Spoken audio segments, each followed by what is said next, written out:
Oh, there's a fly. Oh, I wonder where the fly came from. See, 2 years ago, I wouldn't have had a fly up here. You're changing rapidly, but we can't take it any longer. We can't take it.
Out KB for having Barry Ribs on, saying that KB's guests are shit.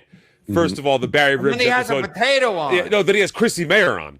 Chrissy Mayer. You know, like Jesus. Yeah, what do you Christ, think man. of pivoting to Steel Toe? Or even worse, no, he has that guy Southern fucking Con, and now Christian we've got- Bladt. He's got Christian Bladt on. Hey.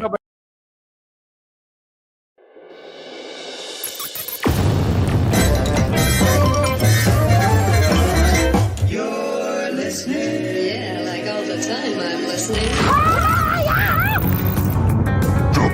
WATV with Christian, Eric, and Carl sometimes. Listen in your office, in your car, or even your neighborhood bar. We're doing it. We're doing it. We're having fun.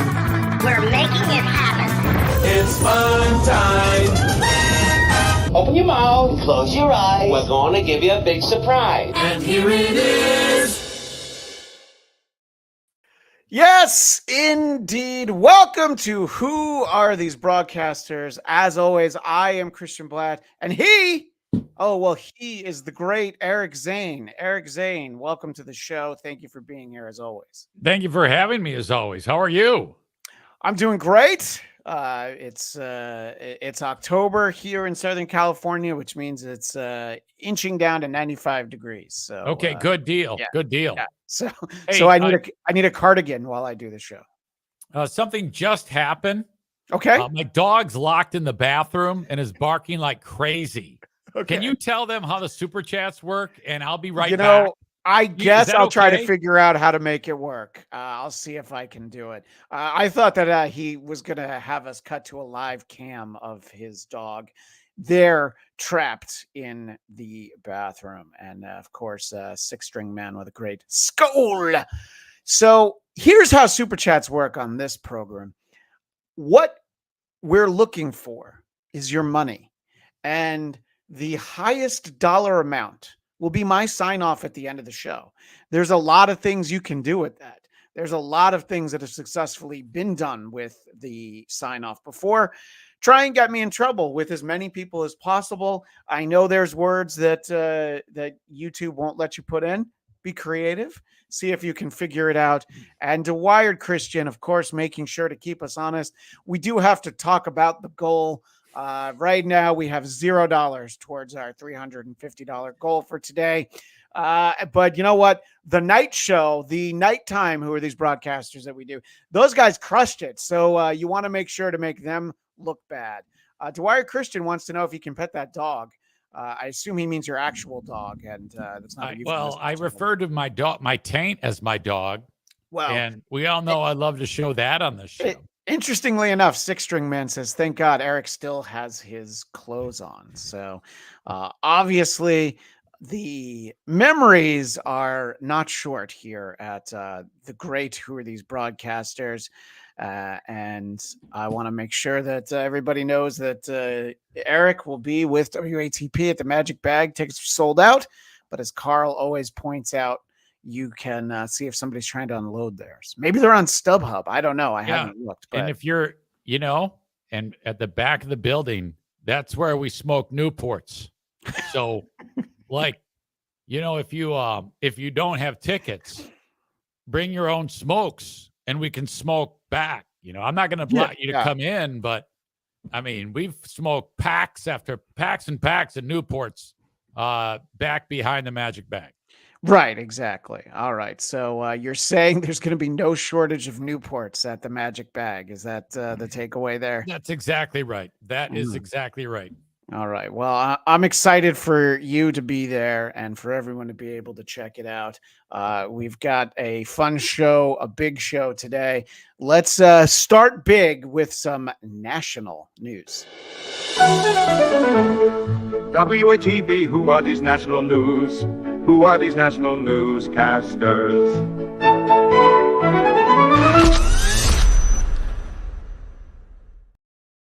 Have we used that one before? I don't think we have. I'm like, wait, excellent. I don't think I've heard that. So I am all on board with those now. At first, I was like, I don't know if I like it. It's weird, but now I like this batch because there are people who hate that picture of us. This way here. We'll play it again because we like it so much.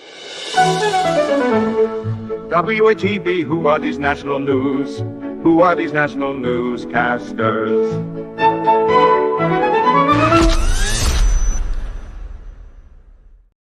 No, it's not up there with the Who Are These Socials, Who Are These YouTube videos. Nothing will ever trump that. But so I want to start with a big story that there's, of course, conspiracy theories abounding, but the Longshoremen's Union is on strike, and that could have a devastating economic effect on this country. I heard a report that we could lose $5 billion every single day that the Longshoremen are on strike. Yep.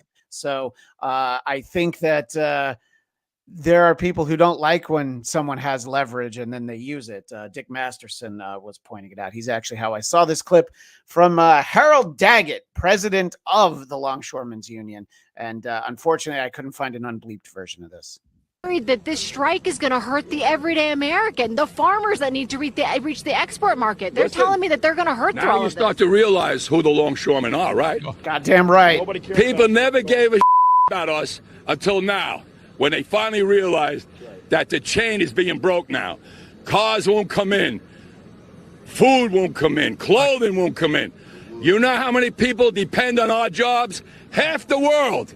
And it's time for them and time for Washington to put so much pressure on them to take care of us, because we took care of them. And we're here 135 years and brought them where they are today, and they don't want to share. I don't think that guy's on the ballot this year, but he's got my vote. What a legend. I love that guy. I think that, you know, it definitely rubs people the wrong way when somebody is like, hey, you need us, so pay us, goddammit. You know? Well, and he needs to take that reporter out, buy her a lunch or a dinner, because she set it up for him. Yeah. She served up that big beach ball and he just bashed it out of there. Holy fuck. Yeah.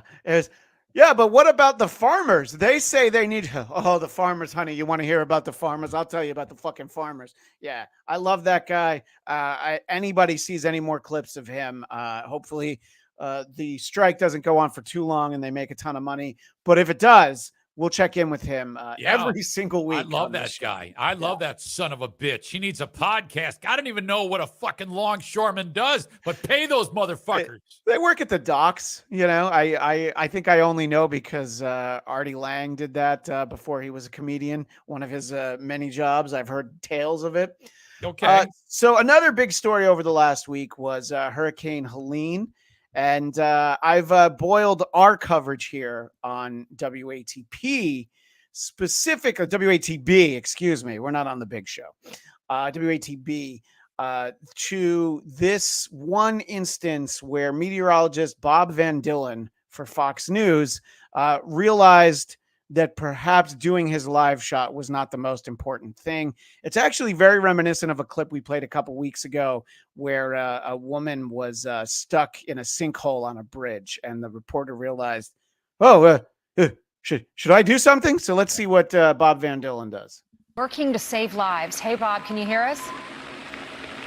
Yeah, I got you. I got you loud and clear. And you can see right here, we've got the. So keep listening in the background. You're going to hear a noise that he will comment on momentarily. Yeah, I got you. I got you loud and clear. And you can see right here, we've got this this lady drove into the area that's flooded out, and she's screaming right now. I just called 911. Fire department is coming in, but she drove right into the flood waters. This is the Peachtree Creek, and it is rising at the moment. We've got this thing cresting at about 23 feet. It's going to go up a little bit more. This, by the way, we had the video of the high water rescues earlier. That was about a mile away from this spot where I am right now. So people are still driving around and seeing all these floodwaters and still going around the barriers and getting in. So I am patiently waiting for 911 to come. They said the fire department was coming from Atlanta. I'm in North Atlanta right now on the corner of Northside Street, Northside Drive. It's pretty big. So there's more to this. I just want to put a pin in it for a second. So he's doing what you or I would do easy. Like, look, I called 911. You loud bitch. All right. What do you want from me? You know, a couple things that stand out to me. Maybe I need more information, but okay. Well, what can I try to answer for you? Well, it's taken him a lot of time to set up the camera, to get prepared. So she had to have been, she didn't just start screaming. Okay. Well, yeah, but she might have started screaming again when she's like, wait, there's a bright light and someone's standing there. Maybe I'm going to be rescued. That remains to be seen. But the water, doesn't it look to be like about halfway up where the tires would be? No, to me, and on this computer, I can't zoom in on the clip very easily. It looks like it's actually up to, like, it's under the window. He'll turn around again and you'll get another look at it. But, you know, it's like, enough already, lady. What's going on? Okay. Where's the fire? Populated area right here. She is still screaming, but we got you. We got you. 911, they're coming. So if you look at it, you can see right, you know, under his neck, if you follow that line straight there, the water is up to the windows. So she wouldn't be able to open I was the door. looking way in the background. Yeah. Okay, no, now I see it. That is remarkable. Coming. You're good. You're You're good. good. Okay, I just saw it. Oh man, it's a situation. We will get back to you in a little bit. I'm gonna go see if I can help this lady out a little bit more, you guys. I'll be okay. Yeah, this So- is pretty much criminal in my opinion. Well, he what goes he's and done. does. He goes and realizes, all right, maybe if they weren't filming, I'd try and get a Pulitzer out of this, whatever. But let's see the happy ending in a moment. What does JFK head chunk have to say? Something racist. Well, you're just kind of preemptively realizing what we're about to learn, JFK head chunk. If it's Atlanta, he wonders on her swimming ability. Ago, Fox Weather's Bob Van Dillen saved a woman trapped in a car. He went and Look got at her. that. He's saving her. He called 911 for her. Bob is going to join us coming up. That guy is a hero. Wow. So, JFK right, head so chunk, does this answer your question? I guess since you're watching for our visual audience, it does seem like this woman might be a local. I think is what JFK head chunk is assuming. Okay. I love the music though. I know, very triumphant, very you know, this is like a big moment, swelling emotion as this guy saves this lady. Yeah, no, exactly. However, Dwyer makes a good point. What's that?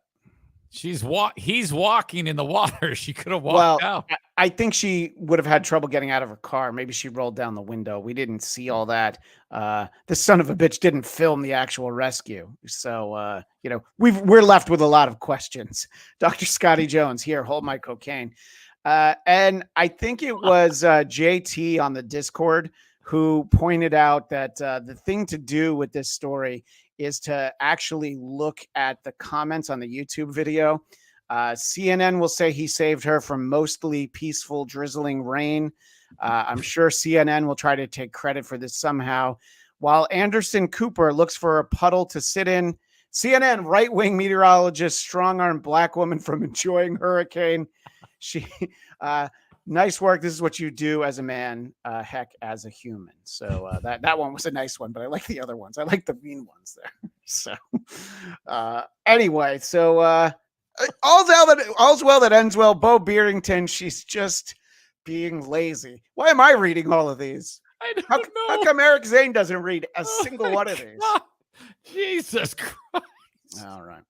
All right. Well, let's keep the fun going and move it on over to local news. WATB, who are these local news? Who are these local newscasters?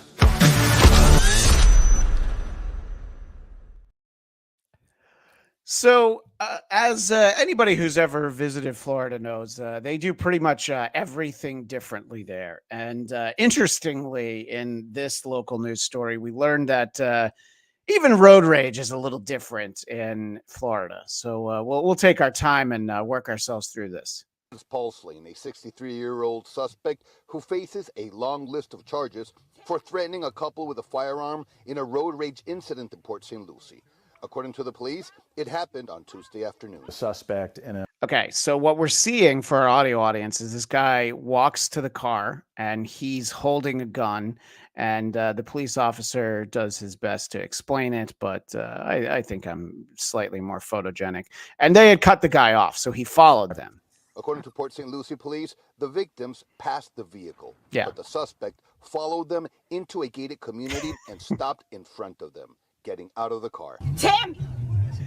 Oh, man. At that moment, the wife started recording with her cell phone. That's a the good video time to do that. shows the man with a firearm approaching the car. He's cursing, he's agitated. So worst case scenario, doesn't matter what this guy is built like, what the guy in the car is built like. This guy walks up with a gun. Right, right. Don't worry. Here's the M. Night Shyamalan surprise ending here. Remaining as calm as he can be. The driver, as you can see in the video, has armed himself. Showed extreme restraint. So the driver is also packing. So he wow. So it's really just and I think that somewhere in here, I think he says to his wife, "Should I shoot him?" And not using his firearm in self-defense. Yeah, he's doing it wrong. He should have shot He was him. being recorded. I mean, look, He should have it's shot Florida. you are standing your ground. You are defending yourself. And look, you shouldn't go for a headshot. You shouldn't go for a JFK head chunk, as it were. But you definitely get this guy in the kneecap and drive away, right? Oh, fuck. This guy, this idiot, man. This guy is so lucky. Holy shit. What an asshole. God damn. Yeah. So, it's definitely, I don't know. Ever since I had kids, I don't worry about people who cut me off, and I try to not, have body language when I'm driving. This is exactly what you worry about. Yeah. Because you might be surprised to hear this, Eric. I don't carry a gun with me when I'm driving. But I live in Los Angeles, so I probably should because I live in LA. Yeah. So. Yeah, I would have. Boy, you had me fooled. I know. I seemed like the kind of guy that would. Go ahead. Yeah, and you notice how the wife. I wonder if the wife started all this, because I don't know if you know this. At least in my experience, no matter what I say to my wife to not engage, like you just described, you do, and like I don't do. I am very calm when I drive. I used to not be, but I am now. My fucking wife is all about raising her, waving her hands, giving him the finger. Fuck you. I'm like, you're gonna get us killed, you idiot. What are you doing? I do wonder if the wife did the guy the double fingers. I'm like, shut up. Yeah. Well, let's. If we're going to talk about life in LA, I wanted to give you a little slice of life. Our buddy Carl is very down on Los Angeles, and he talks about it as a shithole and a terrible place to live. But here's a collection of just a nice evening visiting a 7-Eleven.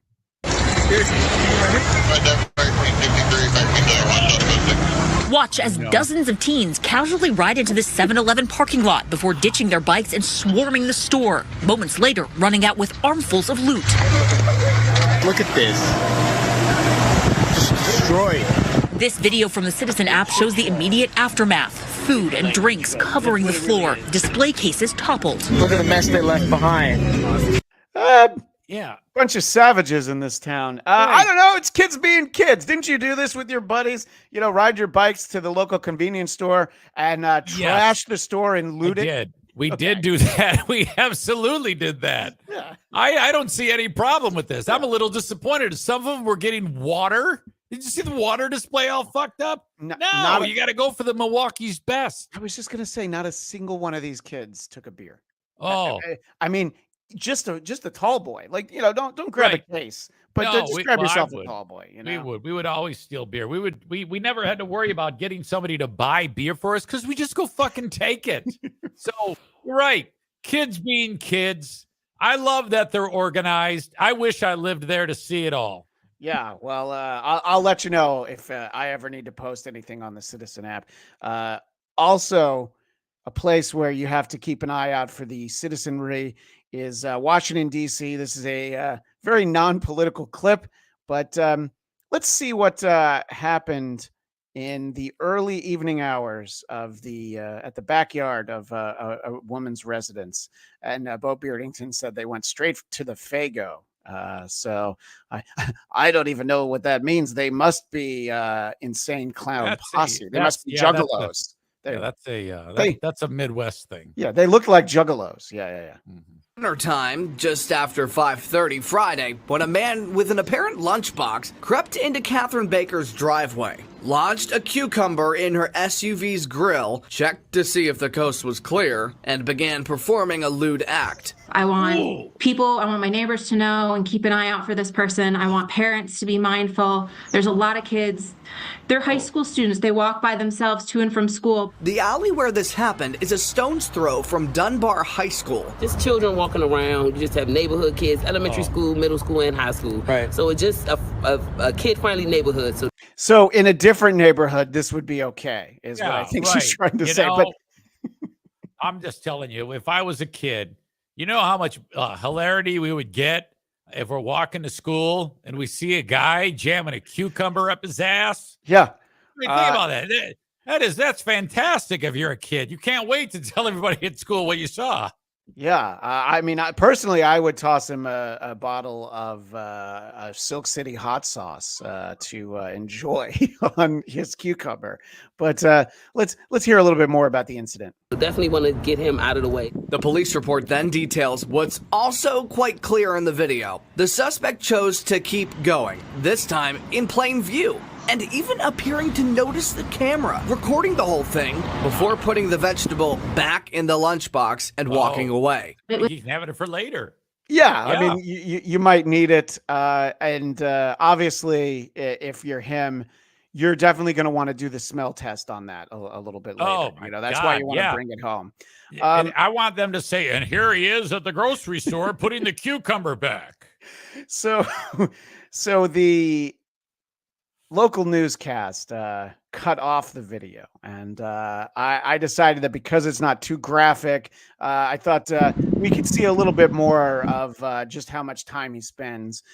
So here we see him like, all right, looking around. The cucumber is in the grill, and again, we're not seeing actual penetration. I feel like this is not a video that we would have a problem showing on a YouTube channel, but boy, will my face be cucumbered if it did. So he's been going at it for a while, Eric, right? I mean, this is we're a couple minutes in now. Yeah. Yeah. That, by the way, he's probably looking for that specific type of car because it's like the perfect angle. Yeah. And can handle the cucumber at the right angle. Are you suggesting that this gentleman might be a professional and he might have some experience in this? Right.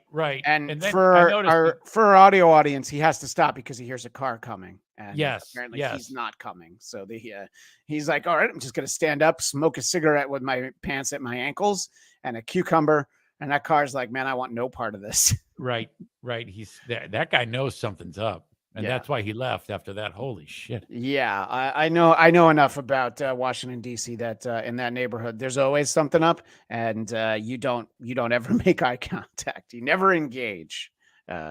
So let's see. And, I want to remind people that this week we are accepting super chats. And the super chat with the highest dollar amount will be my sign off at the end of the show. Maybe people didn't hear. But this week we're actually taking super chats. And okay, I get it now. Them.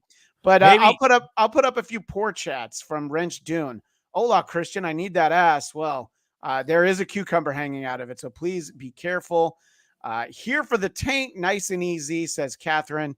And of course, Dr. Anonymous, time to get in Zane. Yeah, we're adjacent to the insane asylum. Yeah, though we aren't, we're definitely not on the level of like Steel Toe. I mean, that's just ridiculous.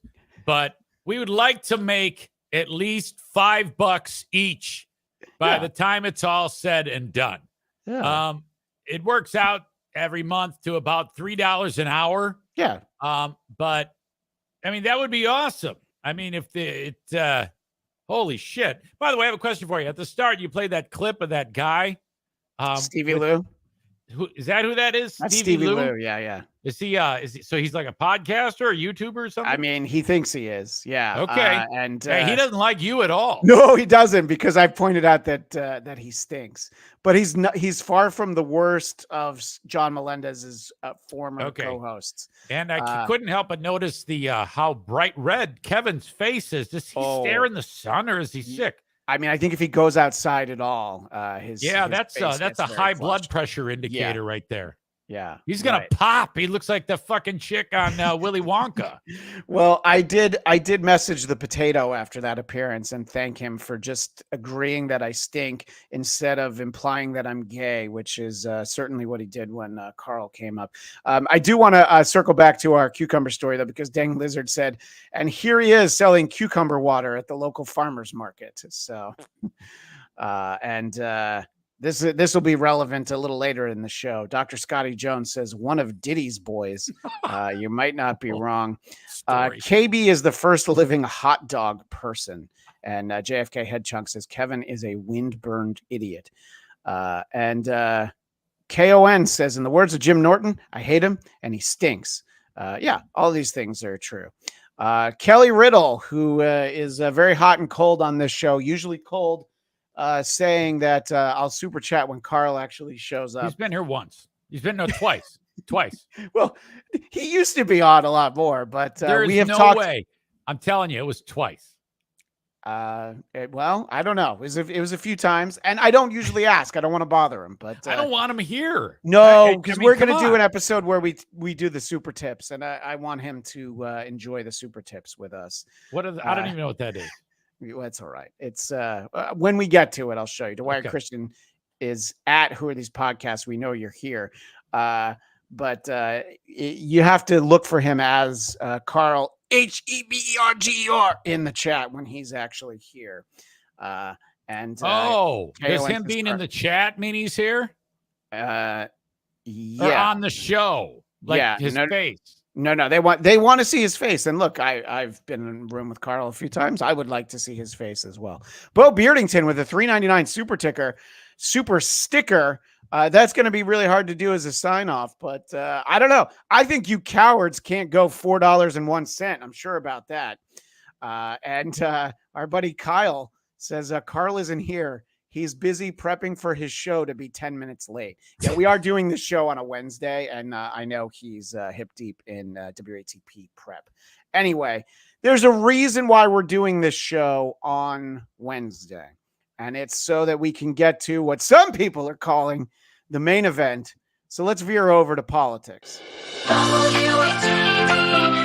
these politics? Who are these politics?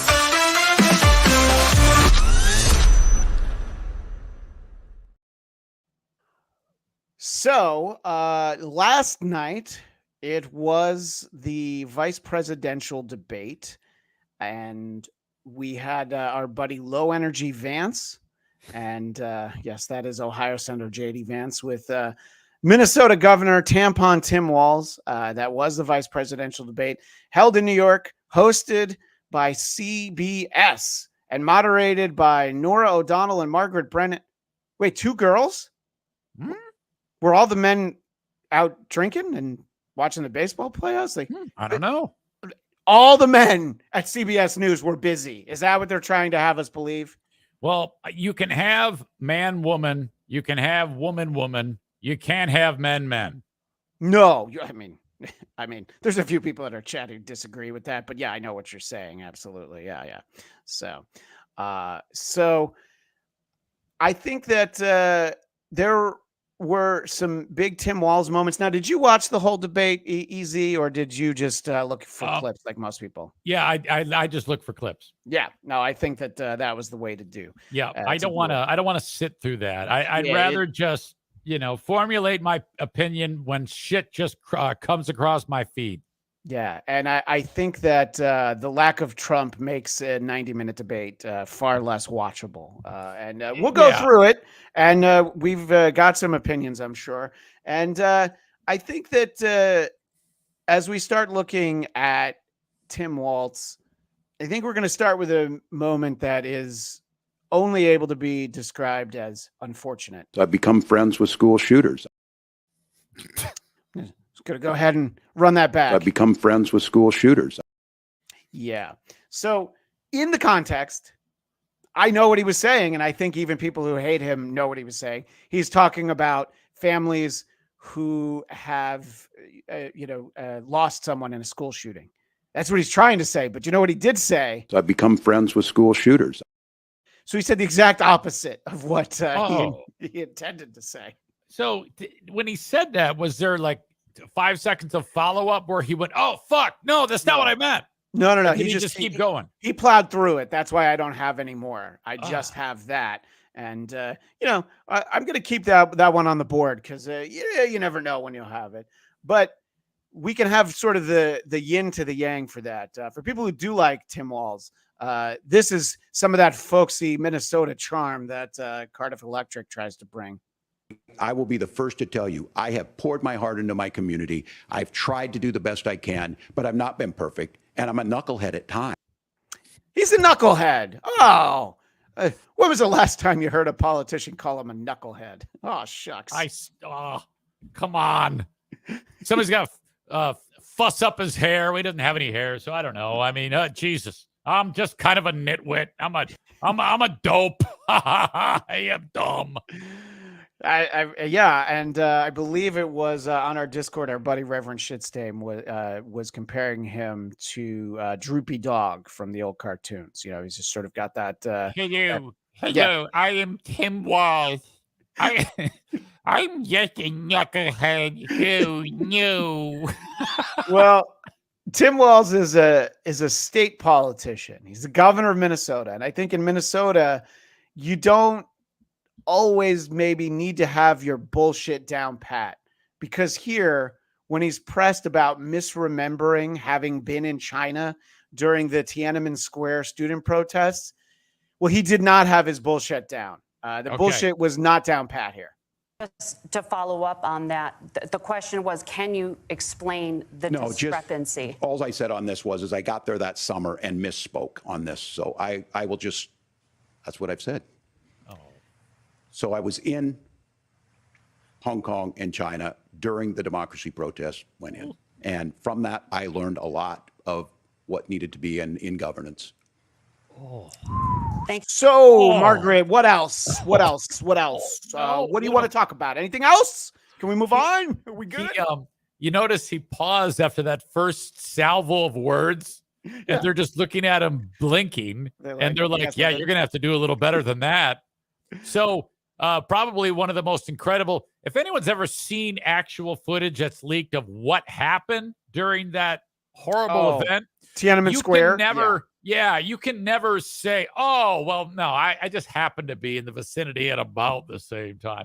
I mean, there's no making that mistake. The only right answer there is, yes, I was bullshitting you. That's the only thing you can possibly say. So this was a horrible, ugly moment, and in my opinion, makes him look like a lying fucking fool. Yeah, I mean, I think that, Dwyer Christian, China was massacring people. It was horrible. And Johnny Average says you wouldn't misremember being there. Right. Tiananmen Square is a place. I went there like 30 years after the massacre, though. Yeah, I was there about 10 years ago, and there's no memorial. In fact, it's just a sign that it's Tiananmen Square. Yeah, he was so squirmy in that and herky jerky, like, oh yeah, what, huh, and it's they're them just letting him go. Yeah. Oh, that was expert. I just love that. Yeah. KON. Do you want to be called Con or KON? Move along. Nothing to see here. Frank Drebin, like for when the fireworks shop is blowing up. All right, move along. And hard to disagree with Bo Beardington. Jesse Ventura is the one and only governor of Minnesota. Kyle X. Vance was as much of a fucking idiot. You guys going to comment on him, or would that hurt your fifis? Hey, Kyle X, you've never watched this show before. Oh, we just beat the shit out of him. This is he's a lying. This is your first time. So he's talking about Vance now. And I got you. Oh, we just started covering the debate. Oh yeah, he's the worst. Just relax. Starting with Tim Walz. Yeah, and, you know what? Here's the thing. Let me just stop down this. Yeah, you guys got to give us, just like Christian said, time to develop. This is a show that is going, it's got plenty of time left. Yeah. Trust us.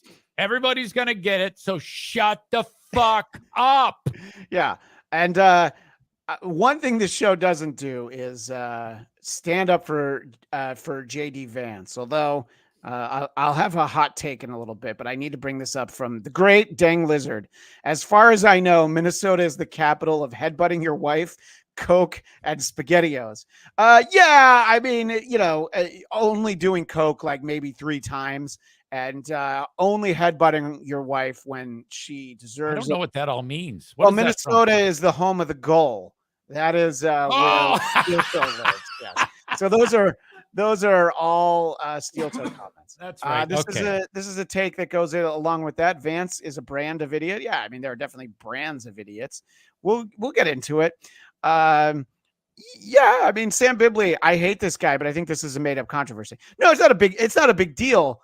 It's the fact that he doesn't play it off like not a big deal. It's like, I said Tiananmen Square. It's like, I don't know what I was knows thinking. What that means. Yeah. If you say, I was at Tiananmen Square, they don't mean, was the weather nice? No, you're trying to say you were there and people were being killed. So that's bullshit. So no, it is a big deal. It absolutely is a big deal. Yeah. Principled uncertainty. Vance disemboweled Tim. We'll hold the judges voting until we get to some more clips. So a former coworker of mine, a political, well, he's now really a pundit, Mike Murphy, he worked on the John McCain and Mitt Romney campaigns. And he said he likes and respects Tim Walz, is voting for him and Kamala Harris, but quote, he has the killer instinct of a manatee. I need to give Mike Murphy credit for that because it's perfect. And I will not take credit when somebody has something perfect. If somebody has a halfway decent joke, I'm going to totally steal it. But if it's a great joke, I just, my heart won't let me. So the killer instinct of a manatee is clearly on display in this exchange where the moderators, who I will again point out are girls, the moderators chastise J.D. Vance for talking during Walz's time.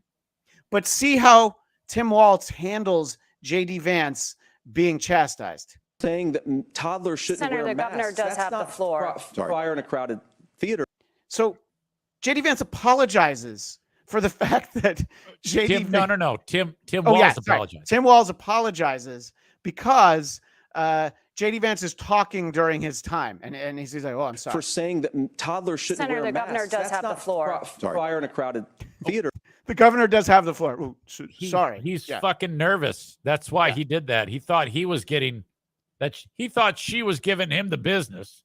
Yeah. So his immediate rebuttal was sorry. Yeah. So there are a couple moments that people are going to lean on to talk about. Maybe J.D. Vance didn't have the best answers. Generally, I did watch the whole thing, and I was surprised. But then I was reminded pretty quickly that J.D. Vance is a politician, and he's a much better politician than Tim Walz. He might not be able to order donuts at a donut shop, but he knows how to stand on a stage like that and be the calm, reassuring voice that even if maybe he is hypothetically piling bullshit on top of bullshit, you do it in a nice way. You say Tim's name, you look at him, you be very cordial. They shook hands. It wasn't even a big deal. Vance went right for it. So it's honestly what debates used to always be like before Trump was making them fun.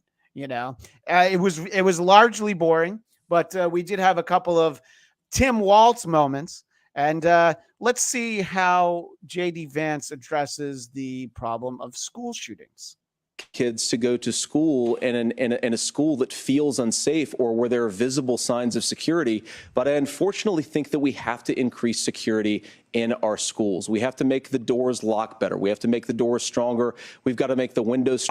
Okay. The windows have to be stronger. I'm sorry. I was a little excited about that clip. So yes. So the issue is, and obviously this guy's a Republican and you have some marching orders. You will say that obviously there is certainly no reason to have a conversation about guns. We just need stronger doors and stronger windows. Some would say both. Both could help. And look, I never take the hot take stance on gun control that I have the answers. But boy, it would be great if people could actually talk about it, but they can't. You cannot be a politician and talk about this issue because you have a side that you have to kowtow to. So J.D. Vance can't even be like, let's listen. Go ahead. I'm sorry. We need somebody to stand, tip it all on its ear. Yeah. And say, I'm here to support the shooters. Yeah. Right. Exactly. So KON, who's told me it is KON, VPs are crash test dummies. The president throws out into the public events the president doesn't feel like going to. Yeah, that's the whole concept of that show Veep with Julie Louis-Dreyfus. The VP doesn't really do anything. And but I think LOL easy.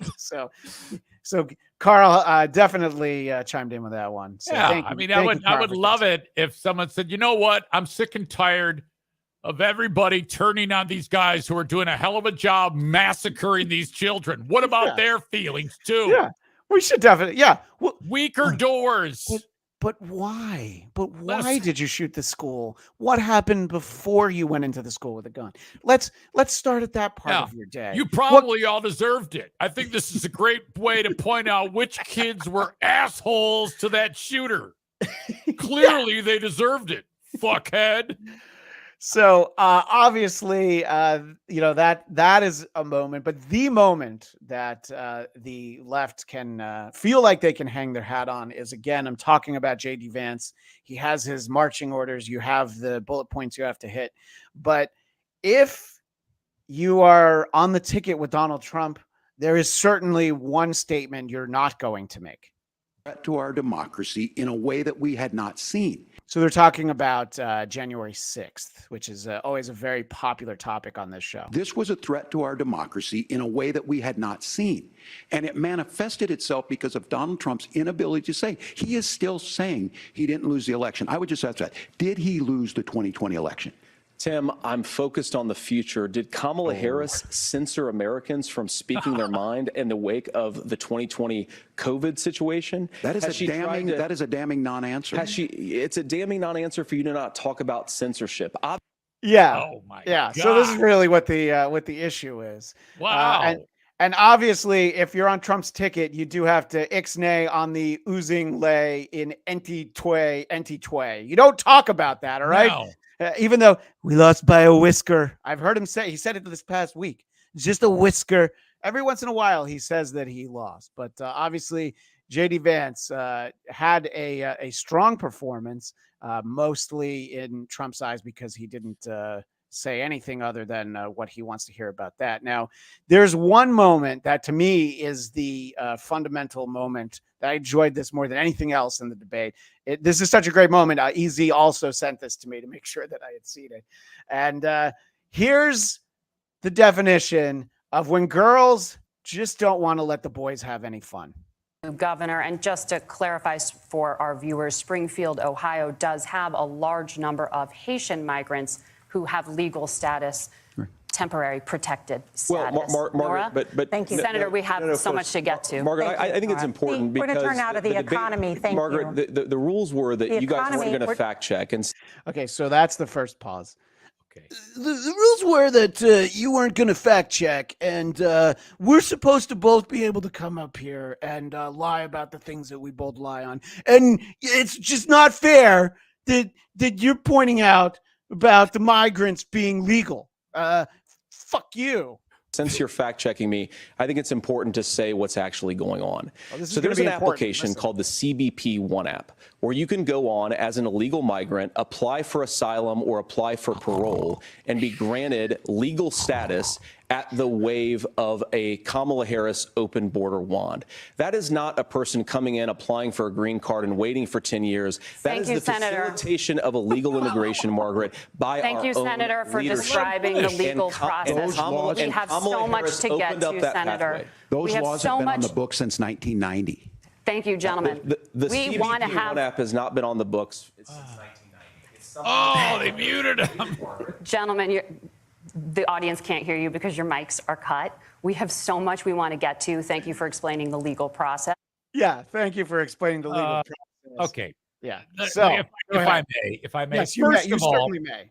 I think there is something to say, even though it did come off that Vance made it seem like, hey, it's okay for us to lie because he said you weren't going to fact check me.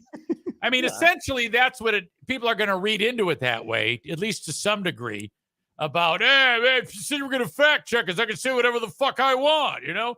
But at the end of the day, if they did, in fact, say no fact checking, what are they doing fact checking? Yeah, I think that's a fair question. No, I mean, look, it's fair, but it's also sometimes, I don't know. Look, I think the network is probably like, there's certain things you are going to have to say because we don't want. But I mean, that's the second time Walz has basically said, well, of course I'm lying. I mean, he did that with eating cats and dogs, but he goes, yeah, no, I made that up. But look, everybody's paying attention, so it worked, whatever. And now this, he said, wait a minute, you said you're not fact checking. I can say whatever the fuck I want. The moon's made out of blue buffalo shit, bitch. Fuck you. You're not fact checking me. So I don't know I don't know who to believe at this point. Right. Flayo Fish, who I've never seen in the chat before, but you look delicious. JD is getting spanked by Trump right now. I mean, look, he had a great night. And we'll get to some of the post-debate stuff actually starting right now. So, yes, there are, of course, other things that happen in the debate. If you're coming here for hard-hitting coverage and you want to get the best political points and who scored the best on policy, everyone should go to whichever bubble they tend to get their news from, where it'll just reinforce what they already thought before the debate happened. You know, like Megyn Kelly's show. Vance put on a master class in how to handle biased moderators and a lying opponent. And it was a thing of beauty. It was beautiful.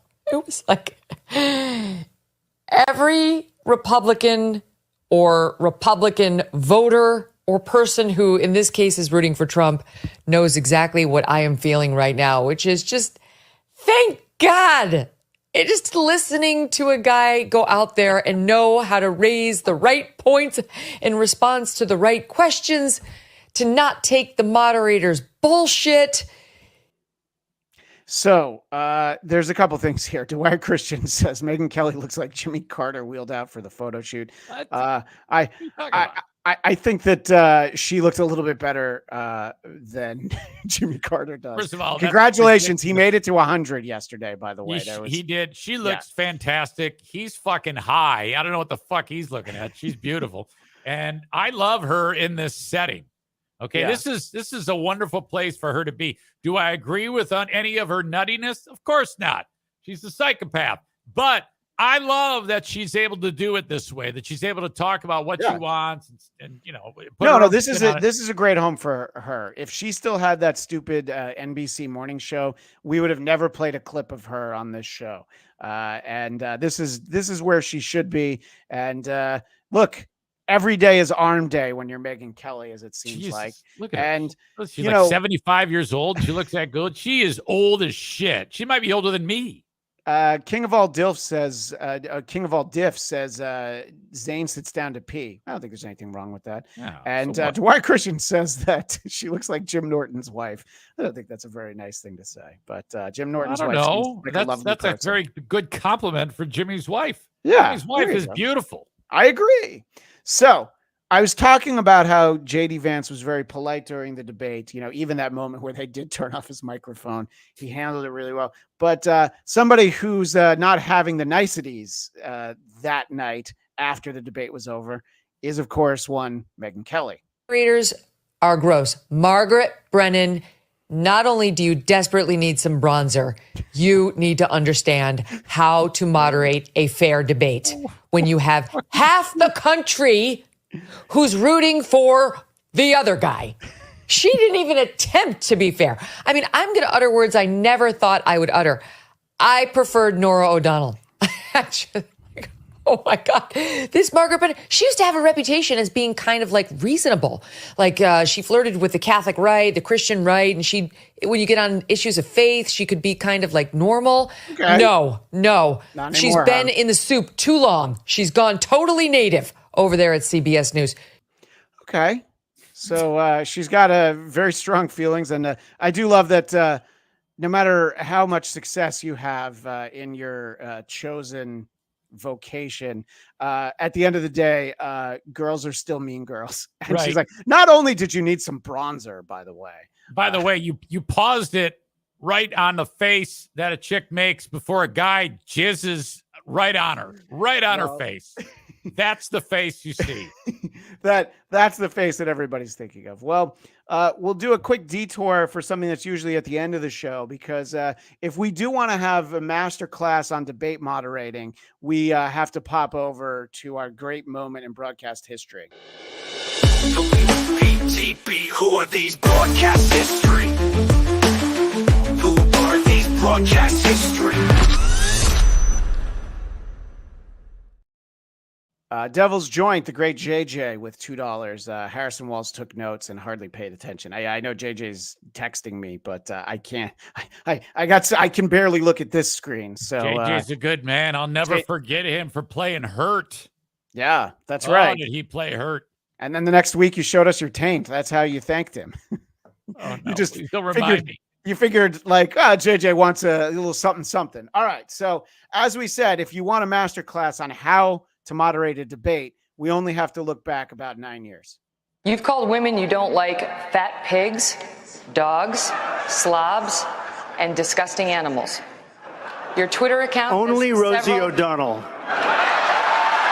No, it wasn't. Home run, Kumia. She's like, stay focused. No, it wasn't. Yeah. He's like, all right. Your Twitter account. And I'm just gonna say, I prefer this version much more than the one. It doesn't matter the version. She could be bald, and I would still want to have sex with her.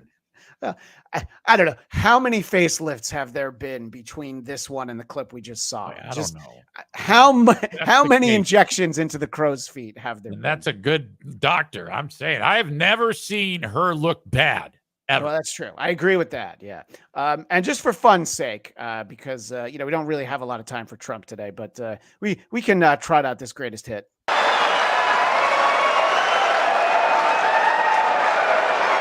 Thank you. For the record, it was well beyond Rosie O'Donnell. Yes, I'm sure it was. Your Twitter account has I love that answer. Yes, yeah, it I'm was. sure it was. several disparaging comments about women's looks. You once told a contestant on Celebrity Apprentice it would be a pretty picture to see her on her knees. Does that sound to you like the temperament of a man we should elect as president? Well, yeah. So, I mean, Bill Clinton lived in the White House. So, I mean, Megan, where's the problem? And how will you answer the charge from Hillary Clinton, who is likely to be the Democratic nominee, that you are part of the war on women? I think the big problem this country has is being politically correct. I've been. So it goes on from there. But I did want to kind of point out she was talking about what Margaret Brennan used to be like. And she's so different now. You know, that's what's interesting. I think you could also put that on the other foot, too. Yeah. Because if that is the case with Margaret Brennan, if you could say she's the polar opposite then. Yeah. If she is in that clip, like you just played, being quite standoffish with him, would she still have that type of aggressive approach to him now? I don't think she would. No, she's full blown fangirl now. Yeah. So she is she is saying she's a photo negative of herself. That's exactly the point. It's almost like I spoon fed that to you, Eric. You sure did. Wait a minute. Did you already say that once and I just No. repeated it? No. You did. That was the whole reason why I wanted to go back. Oh, okay. Good. Speaking of facelifts, let's get back to a few hours before the debate, the pre-show. Listen closely to who Kellyanne Conway thinks is going to have a great night. I have high expectations for J.D. Walz tomorrow. So she has high expectations for. So I have high expectations for J.D. Walz tomorrow. What's up with that fucking D. Snyder hair? Jesus Christ. Look at her. Oh, she's not going to take it anymore. And she wants to rock. That's a great way to hedge your bets. Yeah. J.D. Walz is going to have a great night tonight. Yeah, J.D. Walz is absolutely going to crush it tonight. And I think that this next clip will be a favorite of people in the audience for this show. Here, before the debate, an MSNBC host meets the president of the College Democrats. You can listen for the name and see if it matches up with the visual on your screen. President of the College Democrats. Yep. That's how you feeling about the enthusiasm? Your name and how you feeling? My name is Rose, and I'm feeling great. This is going to be a great debate. Oh, sorry, I touched you there. So that's Rose. Does that look like Rose to you? Eric Zane? Well, it doesn't sound like a rose. Oh, okay. I mean, if I were listening to the audio podcast, Ralph, producer Ralph. Right. We've definitely got something going on there. We got to be sensitive. It's it's okay to do this. I've got a person like this in my life. Yeah. No, I don't want to say okay, anything bad because my daughter is dating a chick or a dude that used to be a chick. So I can't do it, Christian. Fuck you. No, yeah, I have someone who I think wouldn't enjoy this clip as much as I do either. This one's for the audience. Oh, okay, I got you. I got another one for the audience because our buddy Reverend Shitstain posted this on the Discord, and apparently there was a celebrity in the audience, And he's already upset about it. The vice president being in office for all these years and not being able to make the change was the allegation from J.D. Vance. You said to me, I've been to high school civics class. Why did you say that? Because if anybody took high school civics class, they'd know what the vice president can do and what the vice president can do. So I believe the only follow-up to this clip is, hey, hey, hey. Right. It's really only one person that it looks like. Jesus Christ. You should be eating dinner with the rest of the clumps. Yeah. So thank you to Reverend Shitstain for that. Much appreciated. Obviously, the spin room after the debate is where everybody really wants to be, and you want to see who you can get. So CNN had quite a get when Caitlin Collins got to talk to Donald Trump Jr. And in this first one, she kind of throws him for a loop by asking a question he's not ready to answer. Very comfortable on so many of the issues that Republicans tend to fail. He was probably more comfortable in those issues than most Republicans are, even on our strong points. So I think it was an incredible debate. Do you think he was more comfortable in those issues than your dad was in the last debate? Well, I don't think, it wasn't necessarily a 3-on-1 debate. It started that way. I think J.D. Vance shut that down, and there were rules, and we said they should be enforced. I just love the idea of like, you think you did better than your dad? Because clearly that's what Megyn Kelly was getting at in the first clip. It's like, oh, it's great to have somebody who can actually make the points. And, Don Jr. is like, I am not taking your bait. His life flashed before his eyes because he wanted to say, well, fuck yes, but he knew he'd be dead. No. He's like, blah, blah, blah, blah, blah, blah, blah, blah, blah. Something about the hair beard combo. He looks like he should be at one of those fucking Joel Osteen sized churches, like getting blown in the back before he preaches to the congregation. It's probably happened. So she steers it around to another greatest hit that he's not ready to hear. To be safe, no one wants the threats against his life to happen, but you can't blame the media for those threats. There's been no evidence. That's what drove those. And allows people to have a platform to call someone literally Hitler every day for 9 years. It creates it. Okay. Whether you want to believe it or not, that's a fact. But as you know, J.D. Vance once likened your dad to Hitler as well. He questioned if he was America's Hitler. But I want to talk about the. So sometimes Pepperidge Farm remembers that. That was excellent. And then she was going on to the next thing. She's like, "Well, I'm just going to squash that right there." And you don't give him a chance to jump in. No, you just move on to the next one. Oh yeah, but J.D. Vance did that. But anyway, let's talk about the Raiders. This was a much longer segment where Don Jr. is very much Don Jr. in it. And I love the throwback to Jake Tapper at the end of it. Junior, thank you for your time tonight. Jake, back to you. Well, that was a lot. I just love, it's like, I don't even know what to say. That was a lot. And look, Don Jr. is a lot when you're listening to him, absolutely. What do you think of her? Because I can't, she's cute, but there's something off. I can't. About Caitlin Collins? Yeah. Is it the eyebrows? Is it something? Yeah. I think happening there. I'm not sure what. Yeah. Well, I think you're probably not wrong. I think that might very well be it. I want to go ahead. What's going on in the chat there? Dwyer says she's anti-Barbie. Yeah. And let's see. I think this is supposed to be funny, but I'm not sure why. I know exactly what this is. So I'll deliver this. This is from a great American cinematic classic. Hans, Booby, I'm Your White Knight. It's from Die Hard. It's Ellis, the guy with the beard who gets shot in Bruce Willis's wife's office because he's going to try and give the terrorists inside information to carry favor with them. And they get him a can of Coke and then a bullet in the back of his head. Sorry, spoiler for the greatest Christmas movie of all time. My apologies to our audience. So we've got one more moment in the political arena. And that was over there on The View last week. They had a very special in-studio guest, a gentleman who's claiming to be the current president of the United States. I haven't seen him. I don't know who this dude is, but let's check it out. Folks who would like to see me step aside so they have a chance to move on. I get that. That's just human nature. But that wasn't the reason that I stepped down. I stepped down because I started thinking about it. You know, it's hard to think of, I know you're only 30, but it's hard to think of, it's hard for me to even say how old I am. No, I'm serious. I don't know. Why is that? I give my word. It's like, holy God, that can't be right. that just can't be right. I'm your age, by the way. The number gives me vertigo. Yes, it does. I am. I'm your age. No woman close to me is as old as I am. So he's grabbing Joy Behar's hand. Yeah.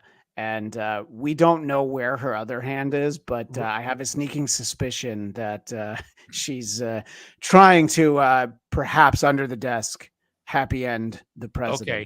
Yeah. Okay. Yeah, that would be a hell of a reach, though. I think, no, that's silly. That's just ridiculous. Well, maybe she has some kind of implement. You know, he probably needs one of those pumps. So maybe she's squeezing that. If you thought that was adorable, it goes on. I'm telling you. Right now they are. In this They're having a moment. Okay. Oh my God, they sure are. And then the lady on the end decides to like, all right, yeah, but let me ask you some policy questions. All right, I mean, they're flirting.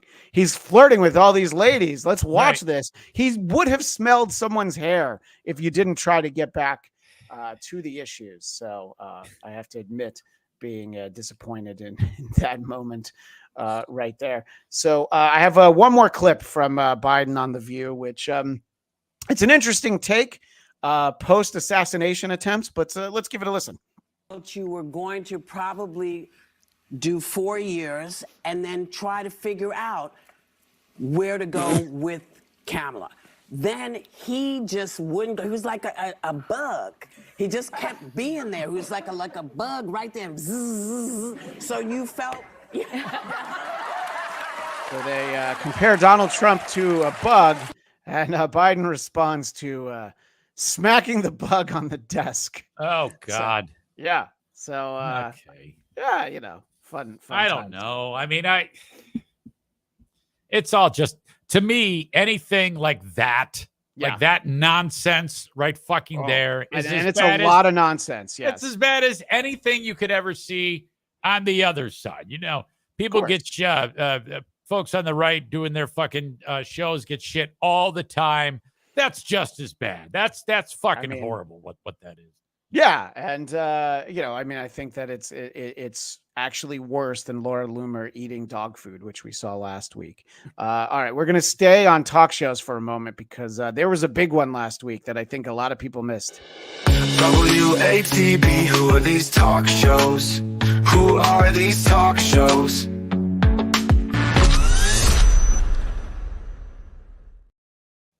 So we've had a lot of clips on this show from Chris Cuomo, who has really found quite a home for himself on News Nation, sort of like how Megyn Kelly really fits in well at Sirius XM. This is a great spot for him. And Chris Cuomo did a jailhouse phone interview with Suge Knight talking about this was this past week. This is Fredo? Yeah. This is Fredo. And, you know, that's very offensive to Italian Americans. Right now, Vinnie Paulino is driving to your house with a 2x4. He's going to knock down the rest of that door. So we have here Suge Knight calling in from prison, talking about Puffy, Sean P. Diddy, Puff Daddy Combs. And it's a subject he's apparently very familiar with. They used to have these guys, they used to call it the boiled egg test. So they used to have these guys, they called it the boiled egg test. And I think boiled is the important word there because first time I heard this, I thought he said bald egg. So that works too, but it's a boiled egg test. They could take a boiled egg, a raw boiled egg, and have those guys put their pants down and bend over and they stick it up their ass. The eggs break. They say they're not ready yet. They ain't put enough work in. This is Hollywood. So everybody want to go act like they don't know what's going on. Hold on a second. But Suge. you just look. Suge. You gotta do I have never heard of anything like that. So if I haven't heard about it, just assume a lot of people haven't heard that before. But you think it's on video? Let's stop for a second. Go ahead, Suge. Yeah, listen, and also, have you ever been to any Puffy parties? No. What? You sure they had a long time to think about it. But if you haven't been in those butt naked parties, even some of the preachers been in those parties, and they wasn't on their knees praying for God. See, they was praying for somebody to have come real quick or something. The preachers are on their knees at those Puff Daddy naked parties. Okay, They're on their knees not praying to God. They're praying for somebody to come. Okay, go ahead. Yeah. That's fantastic. Yeah. And I believe every word that he's saying. Oh, yeah. This is, I mean, because if the guy, what does he have to lose? He's in fucking prison. Yeah. But the best part of the exchange we just showed is when Chris Cuomo was like, look, I've never heard of that. And he's like, have you ever been to one of those Puffy parties? He's like, no, I haven't. But if Puffy had seen me with my shirt off, maybe I would have. This whole thing it's an amazing segment. It's a great conversation. I've got one more quick one before we move on. That's great. You see a beautiful woman or you see a handsome man. And it was like that all their life. From elementary school to junior high school to high school, if they forced to go to college, right? They always knew they had something special about themselves. If you take some of the Hollywood executives or some artists, it might have been the ugly duckling for a long time. So he's making the point that some people have always been hot, but you have producers and studio executives are very ugly people. Before they had the teeth sticks and lipsticks and nose sticks, all the work done. Underneath, they still the young people with no confidence because they've been that way all their fucking life. So all of a sudden, if you look at Puffy old pictures, don't look nothing like his new pictures. So he's trying to say that Puffy is still the very insecure young man that he was before he was famous. What was he talking about? People being ugly? What? Yeah. Huh? Well, that, people remember being ugly. And then when they get a makeover like Eric, Zane, and myself, it's easy to forget that you weren't always like, okay. You don't try to convince me you always had great hair. You didn't wake up with it one day. That's a lot of work. It took years and millions of dollars to make this hair the way it looks. So is he saying that Puffy's still ugly now? Is it because he is? I mean, he's an ugly motherfucker. He's not a good looking gentleman. No, and probably horrible. Especially now that he's been in holding for a little while. That is the point that Suge.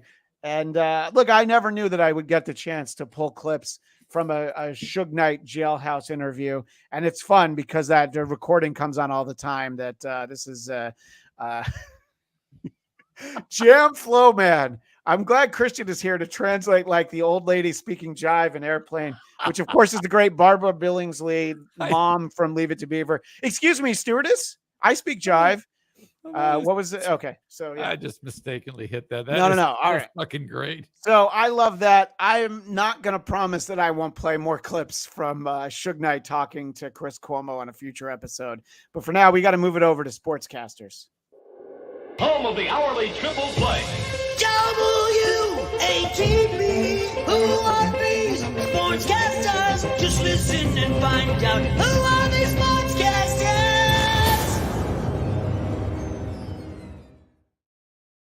And Easy, you sent me this one. A young gentleman named Scoot Henderson. Portland Trailblazers. And Scoot Henderson reminds us why NBA Media Day is so great. I believe that's what it said in the tweet that you shared with me. And he's asked about, having a year under his belt and a lot of other things. And let's see what he thinks as he reflects back. Now that you have a couple months of distance from it, kind of what do you look back on about your rookie season and kind of what you learned from it? I look back at the good food that I had. And that's my fault for recording the volume so low. But he's like, so he's staring straight ahead and he's like, I'm thinking back of the good food that I had. Right. Yeah. What do you... What else? It's unfortunately too low. Yeah. What I learned from it. You know what I'm saying? Just all the... I might have to just bring that back next week because I think love so. that clip. I I think love so that clip because- so much. Yeah. And my apologies to Eric Zane. I did you a disservice. I recorded it this morning, and in my mind, it sounded good, but I was definitely not correct. But a clip that we are going to be able to hear perfectly is, as you probably know, if you watch enough nationally televised sporting events, at some point in the last few years, some genius figured that we should mic everyone. Every single person on the field should have a microphone, including the umpire. And when that happens, you get stuff like this. Oh, motherfucker. Walz 2 strikes on Lindor. So that is in no way amplified. That is exactly how that went out over the Fox airwaves. Was just oh, motherfucker. Oh, was that spectacular? Yeah. Which guy did that? So that's the umpire behind. That's the umpire? Yeah. Would you like to watch that again? Yeah. The work behind home plate. Oh, motherfucker. Walz 2 strikes on Lindor. That's fantastic. So motherfucker. Oh. Yeah, exactly. So that of course is a fun one. And I think so. Here's the thing. I've got another video that I'm playing off a website, but the fucking ad won't stop. So the ad is still playing. I'm sure I know the answer to this. Eric, we're buried under super chats right now that you need to catch Oh my up on. God, Right? it's been ridiculous. It Okay. has been ridiculous. No, we still, this might be, I want everybody to keep this in mind, the lowest dollar amount we have ever gotten since we've done this show. And I don't want any more money. I want this to stay as low as possible. We have raised a total of $5.99. And part of that is just because JJ wanted to make some. It's weird because I guess because I said nice things about JD Vance, no one wants to give us any money. Yeah, you fucking assholes. You think we do this for free? Come on, you cheap bastards. The fuck is wrong with you?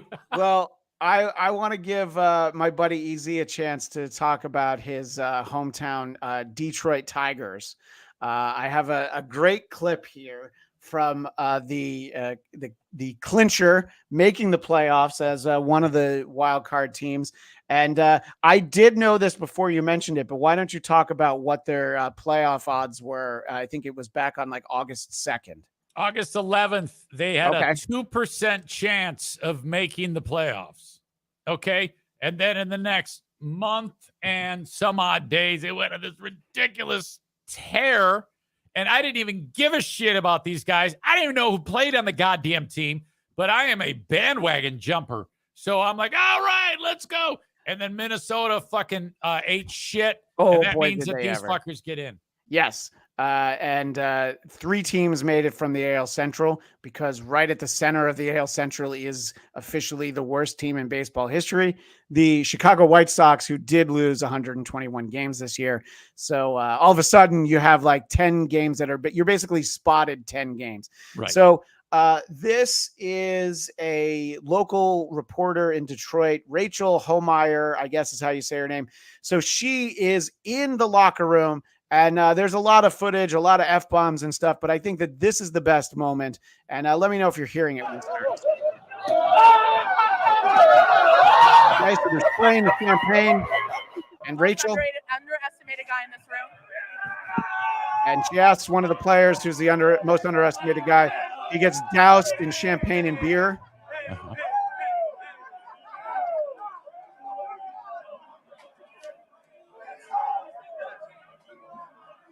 What'd you say? That's the only part I care about. Is what'd you say? So she asks a fairly boring reporter question. And, Is it soft that these guys wear those goggles?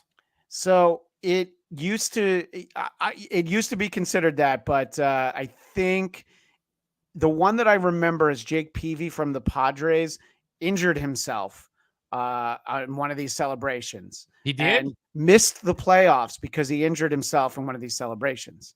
So, yeah, go ahead. You mean like the bottle hit his eye or something, or it was burning?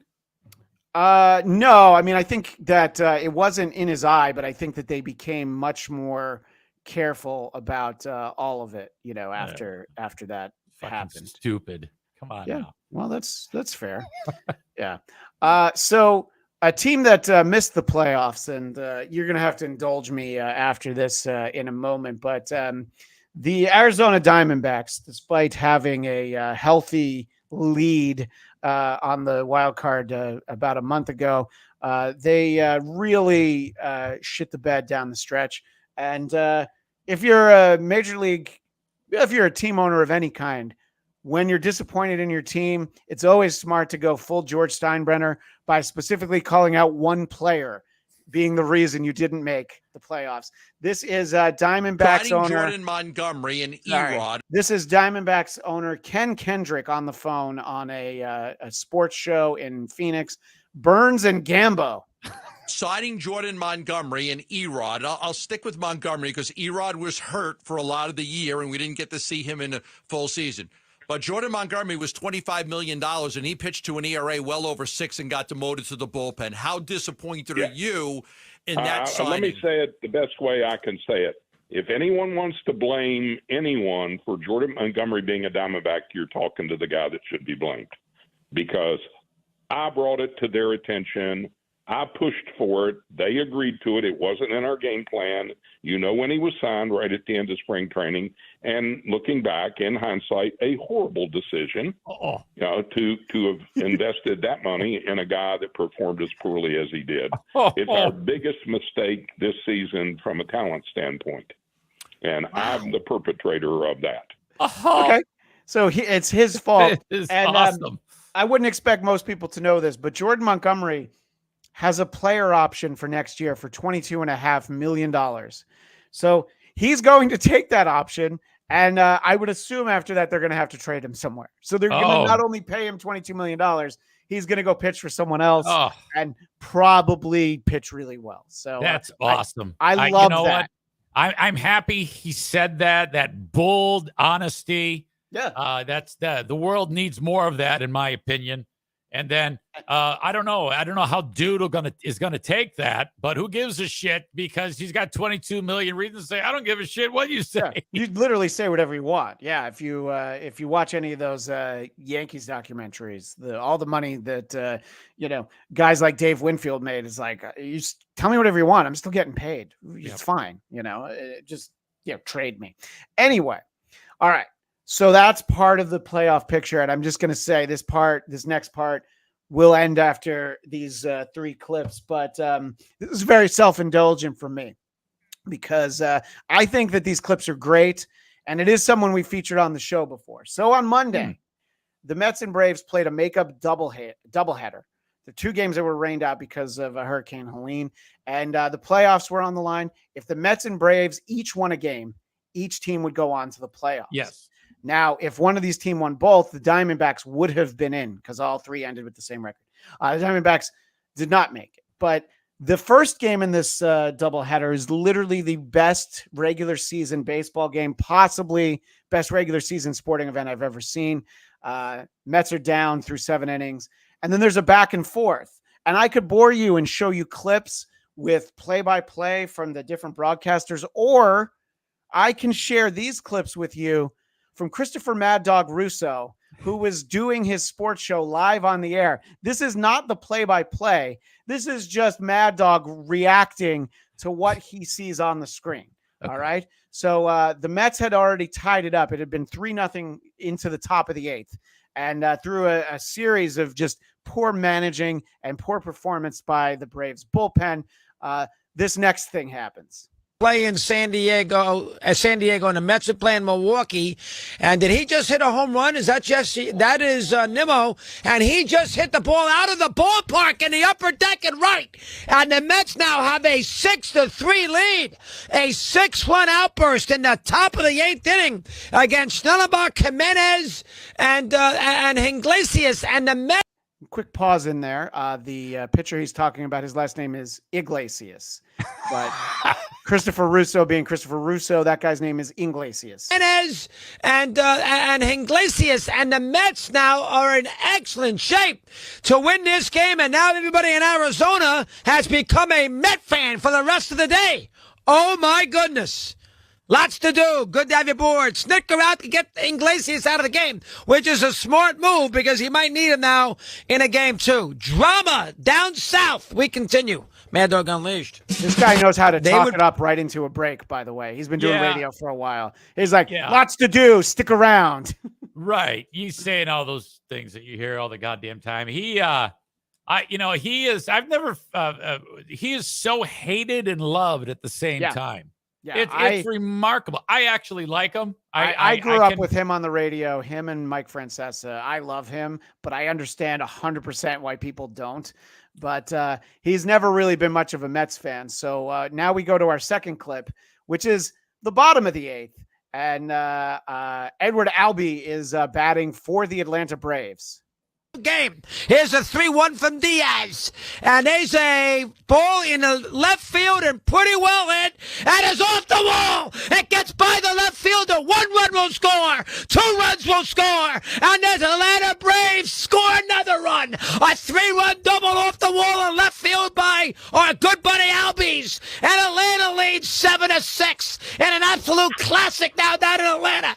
The Mets, who had a 6-run 8th inning, bring Diaz in. And Diaz gives it up back to back to back to back. And now all of a sudden the Mets, oh my goodness, how they bounce back in a game 2 scenario will be fascinating. Iglesias now can close it as New York trails 7-6 as Albies just missed a grand slam out the deep left at a 3-1 pitch. And here comes Ozuna, 12 in front of the hour. We continue our Mad Dog Unleashed right after this. That is why I let the clip.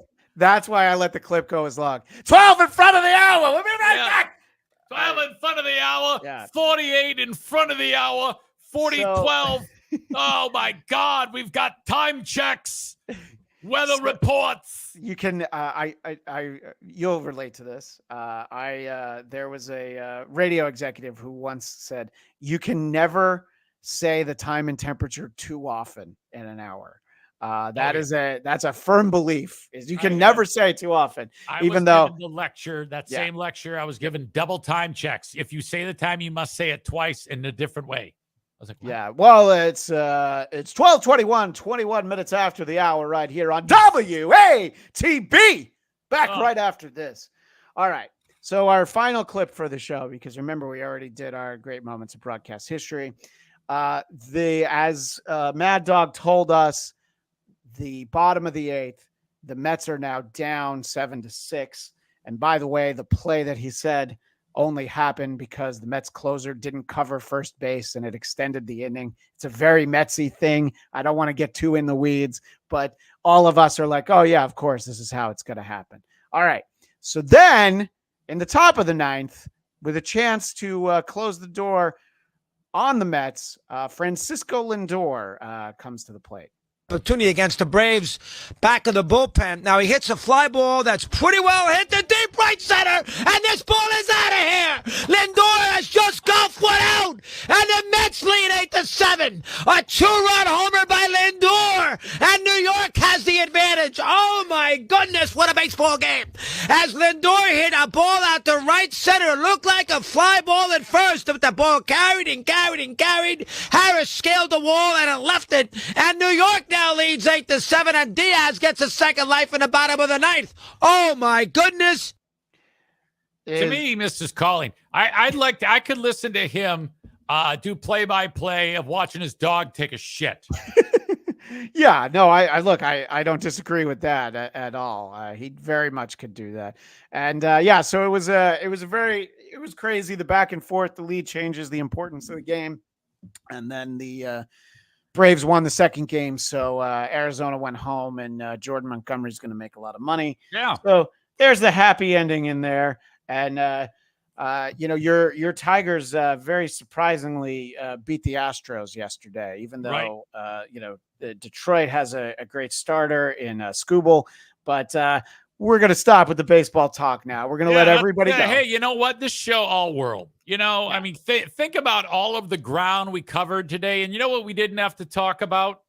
Just Stuttering John or the fucking steel toe or all that other bullshit girl talk that the other shows talk about. We actually talk about shit that you're paying attention to, not fabricated wrestling works. Fuck that.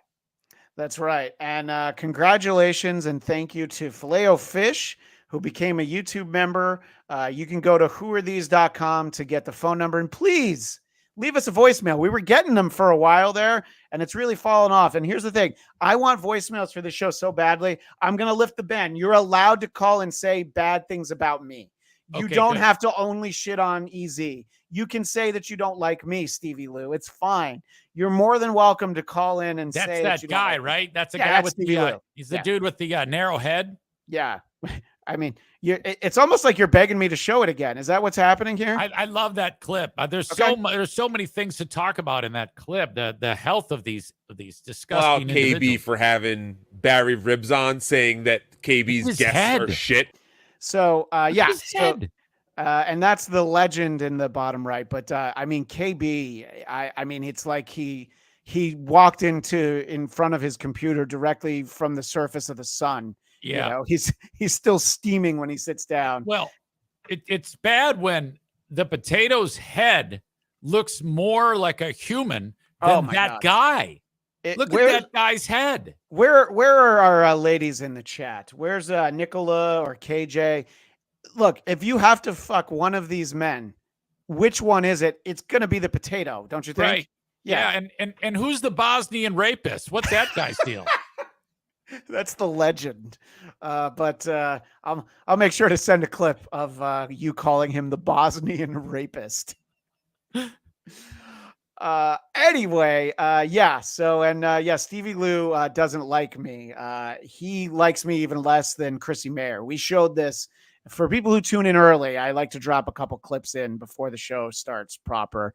But I know Easy likes when people say they don't like me, so we'll get to that. First of all, the Barry Ribs then he has episode, a potato on. Yeah, no, then he has Chrissy He's got a Mayer fucking potato. on. Chrissy Mayer. You know, like Jesus. Yeah, what do you Christ, think man. of pivoting to Steel Toe? Or even worse, no, he has that guy Southern fucking Con, and now Christian we've got- Blatt. He's got Christian Blatt on. Hey. He'll Yeah. And I have to reclip that because Cardiff goes, "Hey, he stinks." That's great. And Kevin, it's like he got boiling water and kept his face in there long enough to get almost a second-degree burn, but not quite. You know, that's scary. I look, I don't want anybody to die. I don't wish death on anybody, but and I wish him nothing but the best. But go to the fucking doctor, man. The Dabbleverse and Hackverse is better for KB being in it, but at the same time, FKB. So you see, both of those things can be true. Oh, yeah. Cardiff, who started FKB, was there on the show, and it's worth people checking out. I believe Carl covered it on a non-emergency episode yesterday. That I'm not going to lie, Carl, I didn't watch it because I was watching the Mets, but I'll check it out when time permits. And if you become a member at whoarethese.com, you'll get at least 2 bonus episodes every single month, and watch the live recordings of WATP every Saturday and Wednesday. Like today at 5 p.m. Eastern, you'll be able to see what's going on down there in the basement and marvel at the wood paneling. Eric Zane, where can you be found? Christian Bladt, you can find my show wherever you download podcasts. Just search Eric Zane Show on your favorite podcasting platform. And that's the audio version of the podcast. I'm also on Twitch. Just search Eric Zane Live. I do the show every day. And I'm at Christian DMZ. My podcast is the Blackcast. And we just did our annual Major League Baseball playoff preview.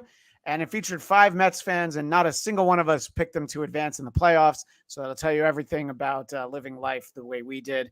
But fans of the team we did pick should be nervous because we're hacks and we're not good at that sort of thing, but we just like to have fun.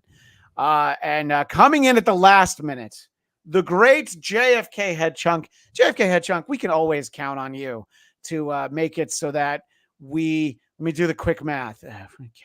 So we made $11 today. Carl gets a cut. YouTube gets a cut. Vinny Paulino gets a cut. I don't know why, but I think it's just because of his last name. We got like $2, so we're great. I love it. Thank you for your support. Thank you, everybody, for sitting in for an hour and a half and then some. It's always fun to do this show, and we will be back next week at our regular time of Tuesday, 2 p.m. Eastern, 11 a.m. Pacific. And boy, we're gonna have to think about what we're gonna do for Election Day. But let's just enjoy our Tuesdays for a little while. That's all the time for now. As always, I'm Christian Bladt, reminding you that every mic is a hot mic, and my name is Jerry Mathers. I played Theodore Beaver Cleaver on Leave It to Beaver. Please join us next week for a good rib tickling.